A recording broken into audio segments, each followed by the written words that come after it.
Find other great podcasts like this one at podmoth.network.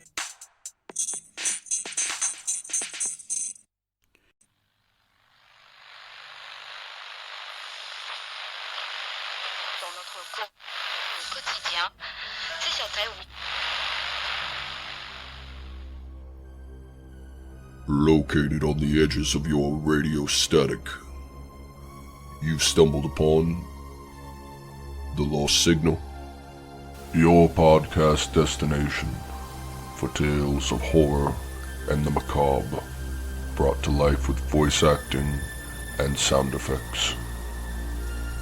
New episodes are released every 2 weeks on Monday on Spotify, iTunes, or wherever else you get your podcasts. Join us, won't you?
If you Google ghost hunting goggles, you get 2,460,000 results, ranging from sites claiming that the goggles give the wearer psychic powers, random ads selling ghost hunting equipment, and even an Amazon link to generic, budget-friendly ghost hunting aura glasses. To experienced ghost hunters who have had these glasses in their arsenal, they're known as Dicyanin goggles, and they allow the wearer to see the auras of any spirits in their immediate vicinity. At least, that's what they claim to do. Hello, dear listeners, and welcome back to another episode of the Identity Podcast on the Podmoth Media Network, your foray into the weird, wonky, and sometimes downright spooky. This week, we dig into the origins of one of the more interesting pieces of ghost hunting equipment and ghost hunting history. So put on your shades, squint into the darkness with me, and keep your eyes peeled for spectral anomalies. Some people see the world through rose-colored glasses, but a man named Kilner decided that tinted lenses can do more than raise a perspective to a positive, albeit potentially unrealistic, light. Walter John Kilner, 1847 to 1920, was educated at Bury St. Edmunds Grammar School and Cambridge University, and he was a medical student at St. Thomas's Hospital in London. In June of 1879, he took charge of electrotherapy, and he was also in private medical practice in Ladbroke Grove, London. In 1883, he became a member of the Royal College of Physicians, a British professional membership body dedicated to improving the practice of medicine, chiefly through the accreditation of physicians by examination. Founded by royal charter from King Henry VIII in 1518, a man infamous for not only his appetite at the dinner table, but also in the boudoir, it's the oldest medical college in England. Kilner was also apparently keen on the game of chess. Now, before we go any further, let's get a clearer idea of what an aura actually is, and also the different classifications. Throughout history, psychics have seen auras around people. For example, the aura depicted around religious figures as a halo. Think back to a time when you thought that the coating on your eyeglasses was bullshit, and you opted out, and then you took a walk in bright sunlight, or you drove at night in the rain wearing your new prescription. Saw some halos, didn't you? The aura is basically understood to be the life force of a person ebbing and flowing around or at specific points in their body. In Hindu teachings, these are called chakras. It's said by some psychics that a person's state, either emotional, mental, or spiritual, can be ascertained by viewing their aura. From the Australian Institute of Parapsychological Research information sheet titled The Human Aura, quote, most modern commentary can be traced back to the theosophist C.W. Leadbeater and London physician Walter Kilner. They recognized 3 layers of the aura in order outwards from the body. Etheric double, a narrow dark space near the body. Inner aura or astral body, brightly colored of fixed width. Outer aura, mental body, less bright and of variable width. Auras around the human body can be of 3 types. 1. Physical auras. Several energy and matter fields that consistently surround the body. They can be instrumentally detected, for example, thermal or inflamed, radiated from the body which is hotter than the surrounding air, electromagnetic, alpha and other brain waves and waves generated by muscle action, ionizing radiation, the high-voltage corona discharge aura, electrostatic sweating, or water vapor and organic molecules. 2. Psychological aura. The personal space around a person, that is, the closest distance an observer can approach without that person feeling uncomfortable. And 3. Projected aura. An aura perceived about a target person, but only existing within the observer's mind. Common types are after images, the result of the constant motion of our eyes as we stare at a target body for a long time. Contrast effects, the apparently brighter zone immediately surrounding the body, produced where the background color is brighter than or complementary to that of the person viewed. Imaginary effects, unconscious dramatization, where the observer so strongly expects to see an aura. For example, because of strong needs or spiritual beliefs, he or she indeed sees one. And physical effects, produced only under special conditions. For example, reflection or refraction, effects from the moisture in the air or in the lens of the eye. End quote. Between 1908 and 1910, Kilner trained his eyes to see auras without the use of goggles, but he would also study human subjects through a lens containing Dicyanin dye. And when he did so, he recorded that he could see a haze that was grayish-blue in color. He believed that the radiant energy he saw was UV radiation leaving the body. His experiments with UV photography said otherwise, but he believed it nonetheless.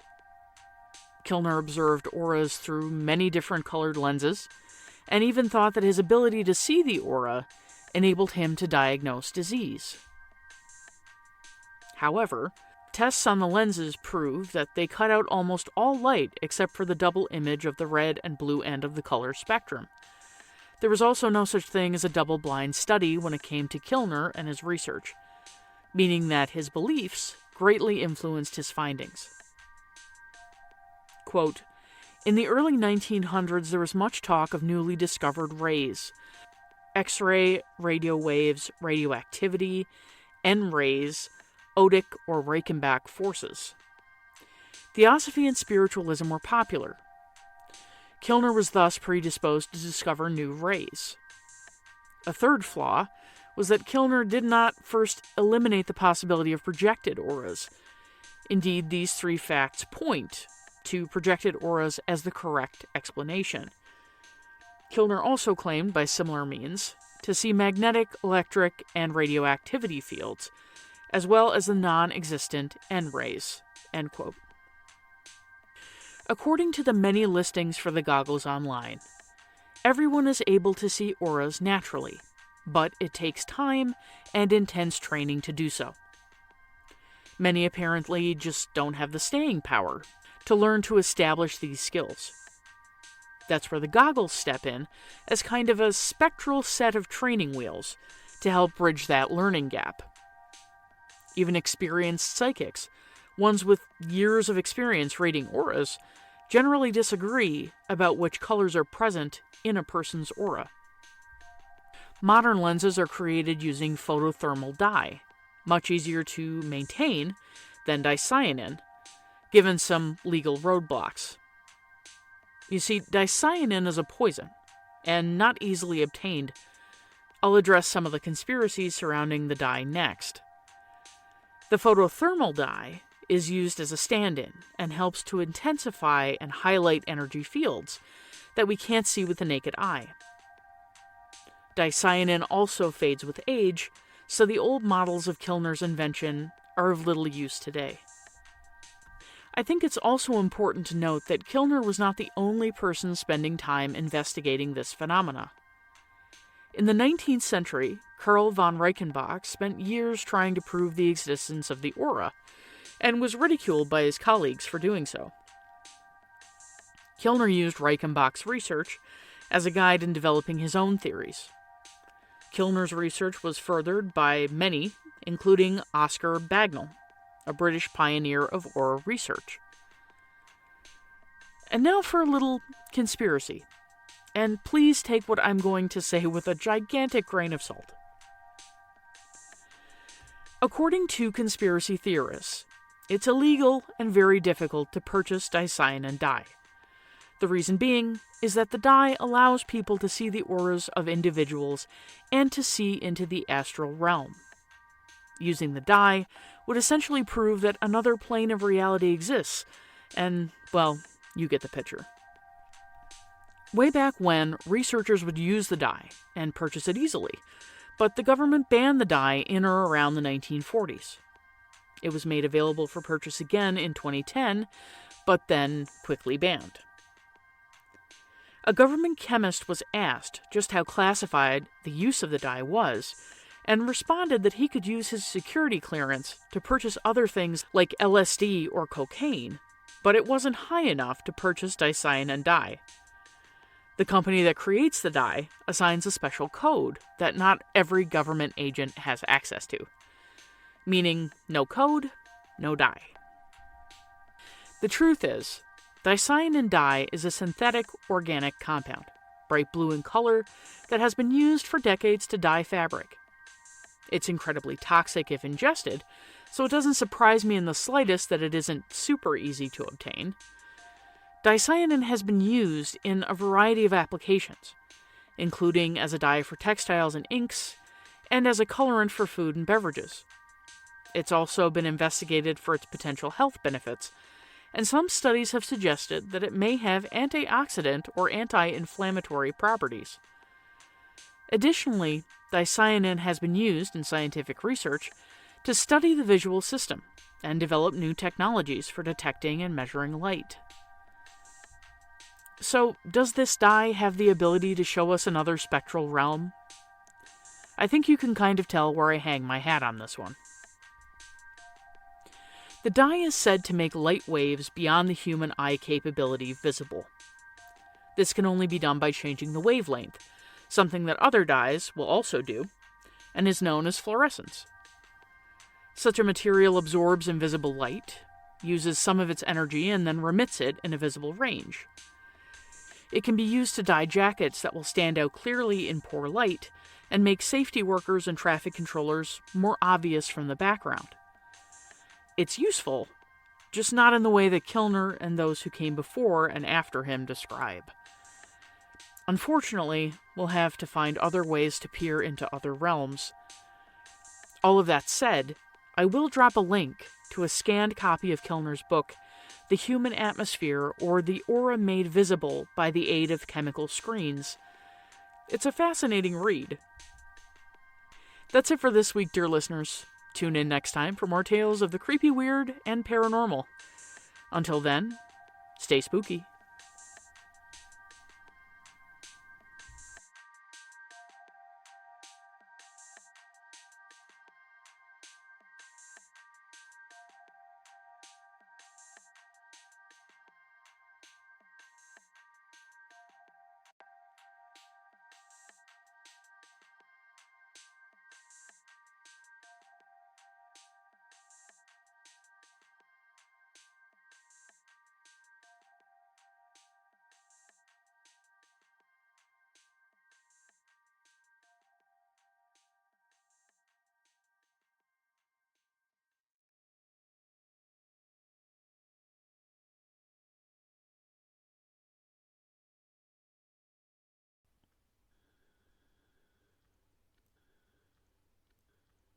The Identity Podcast is brought to you by host Janine Mercer, and the music was created using GarageBand. Find the Odd Pod on Twitter, Instagram, and TikTok at Identity Pod, and on Facebook as The Identity Podcast. A transcript of this episode will be available at theidentitypodcast.wordpress.com. Got a paranormal experience to share? Send those along to theidentitypodcast@gmail.com. If you liked what you heard, please take a moment to mash that subscribe button and leave me a 5-star review. And don't forget to tell your friends, family, and coworkers about this podcast. Every little bit helps.